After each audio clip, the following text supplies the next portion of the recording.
In the year 2055, a Chicago company called the Time Safari developed a revolutionary technology. Its owner, Charles Haddon, discovered how to go back in time and turned it into a lucrative business, creating a safari for millionaires to hunt dinosaurs in prehistoric times.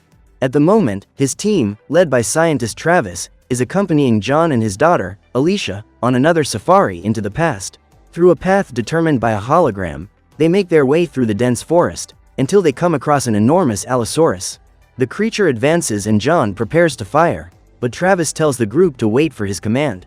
As soon as the dinosaur approaches the swamp, the leader gives the order and everyone fires their weapons, eliminating the Allosaurus and sinking it into the mud.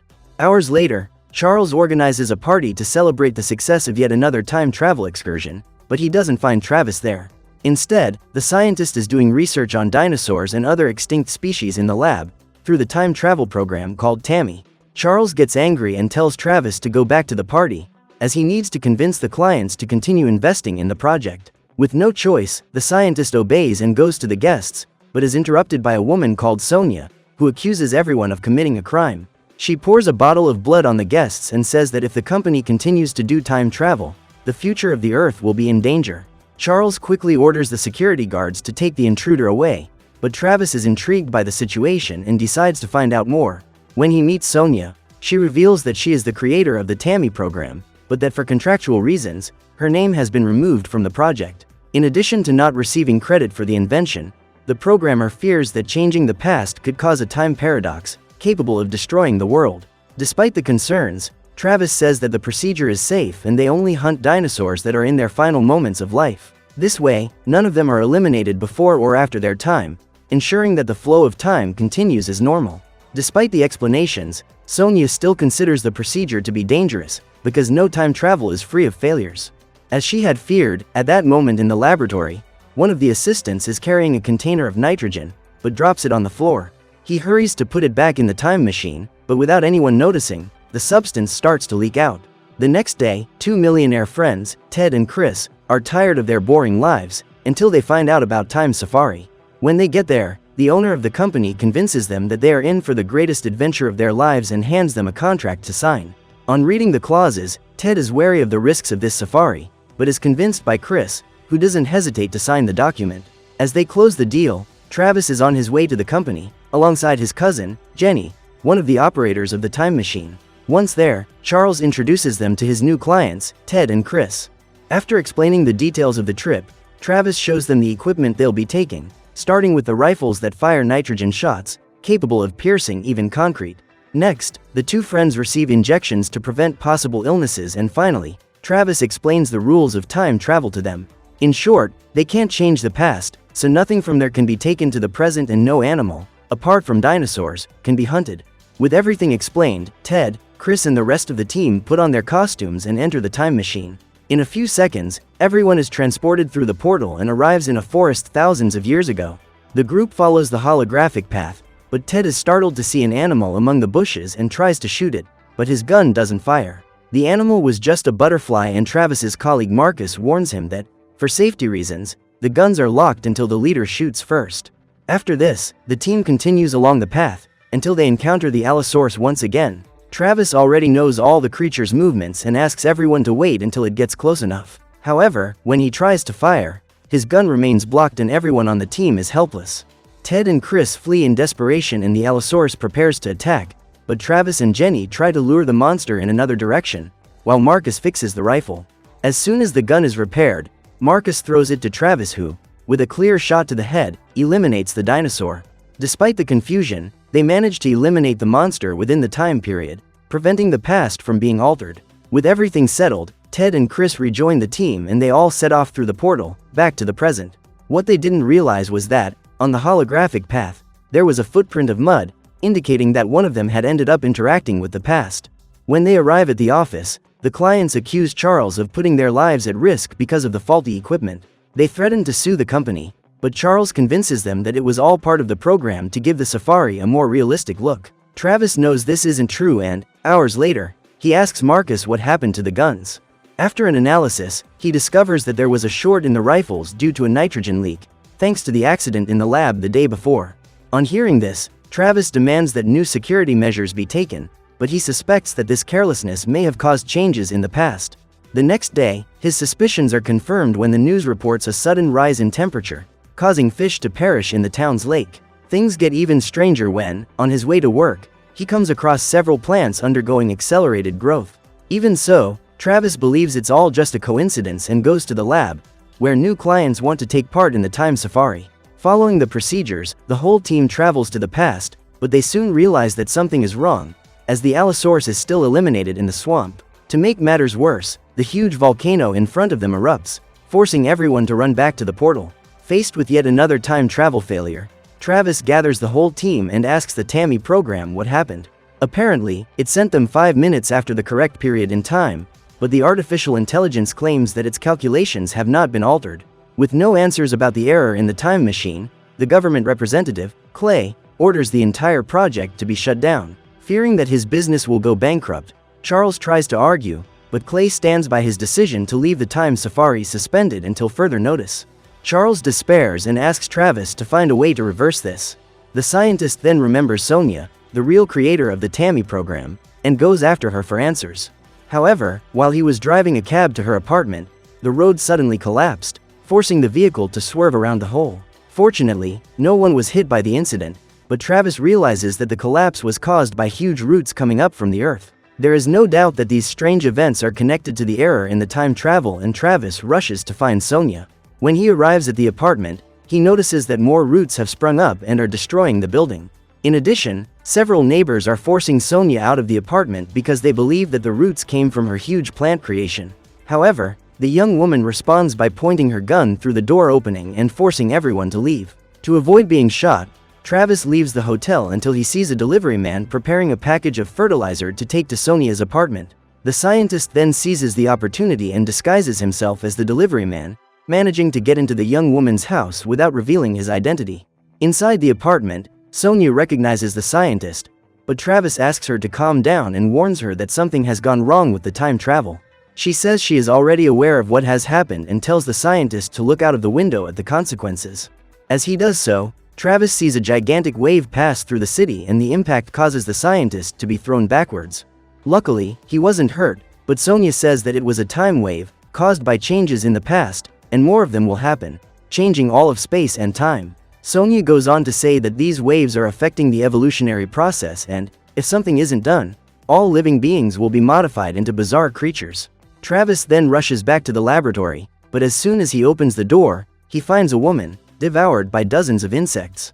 Within seconds, they begin to infest the entire apartment, and Travis and Sonia try to escape through the greenhouse, but are surrounded by the insects. It looks like the two of them will be the next victims, until Travis sees a water tank and uses the hose to drive the insects away and clear the way. Even so, more of them began to gather, forcing the pair to jump out of the building through the window.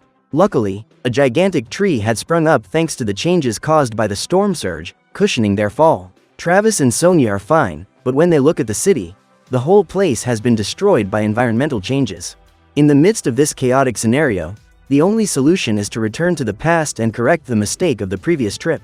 Once everyone is back in the lab, Sonia says she'll work on TAMI to find the error in the calculations and take Travis back to the past. Since this is the only chance to make things right, Charles forces Clay to authorize the reactivation of the machine before it's too late. The guy agrees, and, as soon as Sonia has made the repairs to TAMI, Travis heads for the time machine. As he passes through the portal, the scientist finds himself in a desert setting and realizes that the machine has taken him back to the time of the Old West. At the same moment, a tribe of natives rides towards him, and Travis is narrowly avoided being trampled by them. After escaping unharmed, the scientist sees a huge time wave coming towards him and returns to the laboratory through the portal. Even so, the wave reaches the present and everyone is affected, causing yet another change to the planet. This time, the laboratory is completely covered in plant roots and the entire city suffers a blackout. As soon as the group has recovered from yet another time wave, Sonia explains that a new difficulty has arisen. The waves are interfering with time travel, and it won't be possible to return to the past without being affected by them. Now, the only solution is to see the records of the last time travel and understand what has changed in the past. Through a holographic projector, they see the recordings of the trip with Ted and Chris, but to everyone's surprise, they don't notice anything unusual in the records. The group continues with the analysis, until Marcus discovers from the readers that there was a weight change during the return to the present. This means that when the team returned through the portal, they took something with them, thus disobeying the rule of not interfering with the past. Sonia says that this is impossible because the time machine is equipped with a biofilter, which prevents organic matter from being taken from the past. The problem is that Charles had deactivated this filter because it consumed too much energy and was an extra expense for his business. This only makes the team angrier at the man's irresponsibility, but there's no time to argue and they need to correct this mistake. Due to the minimal difference in weight, Travis believes that Ted and Chris may have stepped off the holographic path and decides to go after them for answers. In addition, Sonia devises a new but risky plan to allow Travis to go back in time. The idea is to create a portal at the exact moment the time wave passes, so that he won't be affected by it. Even so, he only has 20 seconds to correct the timeline and get everything back to normal. This being the only possible plan, Travis gathers the entire team and, armed with nitrogen rifles, they set off in search of Ted and Chris. However, as the vehicles have been damaged by the storms, the only alternative is to make their way on foot. In the darkness of the night, the group find themselves surrounded by huge trees and hear the sound of creatures hiding in the surroundings. As they advance, they find strange footprints on the ground, which don't appear to be those of dinosaurs or known animals. Nevertheless, they keep going until they come across a path blocked by several tree roots. Suddenly, some of them pull Marcus in and inject poisonous spines all over his body. Travis quickly rushes to save his friend, but the toxin begins to affect him and Marcus becomes weaker and weaker. Shortly afterwards, another member of the team, Dr. Lucas, is pulled away by what appears to be a velociraptor. Travis sets out to help him, but as soon as he finds the monster, it turns out to be a kind of dinosaur mixed with a baboon. This bizarre creature was created by the effects of the time wave and, on seeing the scientist, it advances towards him. Travis quickly pulls out his rifle and eliminates the monster with a shot below the neck, but soon after, several hybrid dinosaurs begin to surround the place. The scientist runs up to the group and tries to carry Marcus, but he decides to stay because he knows he'll only slow them down. Then, in an act of sacrifice, Marcus sends the team fleeing and attracts the monster's attention with rifle fire, but he is outnumbered and devour him in a few seconds. Despite this tragedy, Travis believes that if the past is put right, Marcus will be alive and everything will return to normal. With this hope, the group continues their search, until they find a boy and his father running into a supermarket. There, the two search for food, but as soon as the father finds a bag of bread, the hybrid dinosaur appears and tries to attack him. Before it's too late, Travis shows up on the scene and saves the guy, eliminating the monster with a clear shot. Thanks to this help, the two of them take him to the apartment where Ted lives and Travis goes after him. Going up to the 7th floor, the scientist finds his client and, after listening to his explanation, Ted insists that he didn't leave the holographic path during the safari. So all that remains is to find out if Chris caused all this and, to help the group, Ted tells them that his car is in the building's parking lot. When he gets there, Lucas breaks the window and reactivates the vehicle via hot wire. Thanks to this, the group sets off at full speed towards Chris's apartment. Once there, Travis and Sonia go after the guy, while Jenny and Lucas stay behind to protect the car. As soon as they start climbing the building, they find huge mulberry roots covered in toxins. Near them are victims who seem to have taken their own lives, and Sonia believes that this happened because of their contact with the poison from the mulberry trees. Finally, they make their way along the road, taking care not to be affected by the roots, until they finally find Chris in his apartment. However, the man is also under the influence of the poison and, without hesitation, he pulls out his gun and shoots Travis and Sonia. One of the building's security guards hears the shots and runs to see what happened, but ends up being hit by Chris's bullets. In the midst of yet another tragedy, Travis tries to argue, saying that he needs Chris's help to reverse the damage done in the past. However, the guy, overcome by the effects of the toxin, says there's nothing to be done and, pointing the gun at his head, he shoots himself, taking his own life. Even in shock at what has just happened, Travis and Sonia go to check Chris's clothes to see if they can find any evidence. During the search, they find a crushed prehistoric butterfly under his boot. It seems that when Chris tried to escape from the Allosaurus, he slipped off the holographic path and stepped on the butterfly, which caused the whole change in the past. Now that they know what happened, the two return to the car, where they find Jenny and Lucas shooting at winged creatures. Just as they start to flee down the road, one of the monsters comes through the roof of the car and reveals itself to be another hybrid, this time of a dinosaur and a bat. The group tries to fend off the creatures with their rifles, but one of them pulls Lucas out of the vehicle, making him another victim. The situation only worsens when, in the middle of their escape, they are hit by another time wave, which causes the car to flip over on the road. Luckily, Travis, Sonia and Jenny manage to get to the lab, but they find Charles's lifeless body there. If that wasn't bad enough, the wave has caused more damage to the time machine, and now the only way to go back in time is with the machine that Sonia built at the university. She then takes the hard drive containing the Tammy program, and the three of them prepare to leave, but inside the cupboard, they find Clay hiding. He tells everyone to be quiet, because in the ceiling of the laboratory, a group of hybrid dinosaurs are hiding in deep sleep. Travis then calls Clay to run away, but he refuses, for fear that the monsters might wake up. The trio then make their way to the exit, and Clay changes his mind, but it's too late, as the man finds himself surrounded by the hybrid dinosaurs, who have just woken up. Minutes later, the trio makes their way to the university via the subway station. However, as they enter one of the wagons, a landslide causes water from the river to invade the tunnel and cover the entire subway with water. The only way to escape is to go through the window and swim to the ventilation ducts in the tunnel. However, just as they were about to do this, a gigantic sea serpent bursts through the window, attacks Jenny and pulls her out of the wagon. Unable to save his cousin, Travis rushes to help Sonia, and the two of them swim out of the wagon, when they encounter the sea monster again. The scientist tries to fire his gun, but it's unloaded, forcing him to pull out his knife and attack the creature directly. After several blows to the snake, Travis manages to defeat it, but as soon as he tries to swim away, the monster grabs him with its tail. The snake then pulls Travis towards it, but before it can devour him, another collapse causes the ceiling to fall on top of the creature, which is crushed. As a result of the attack, Travis is knocked unconscious, but Sonia pulls him to the surface and gives him mouth-to-mouth breathing. Thanks to this, the scientist survives, and the two make their way to the end of the tunnel, where they finally find the university.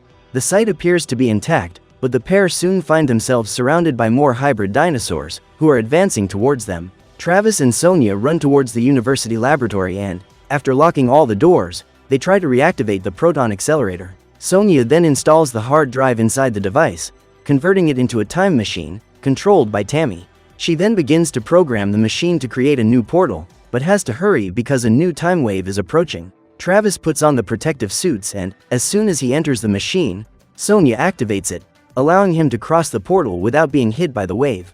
As soon as he returns to the moment in the past when the safari took place, Travis calls his cousin, Jenny, and asks her to activate the biofilter before they go through the portal.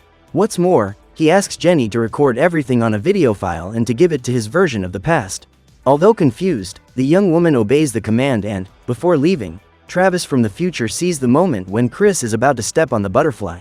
In one swift movement, he pulls the subject out and prevents him from interfering in the past.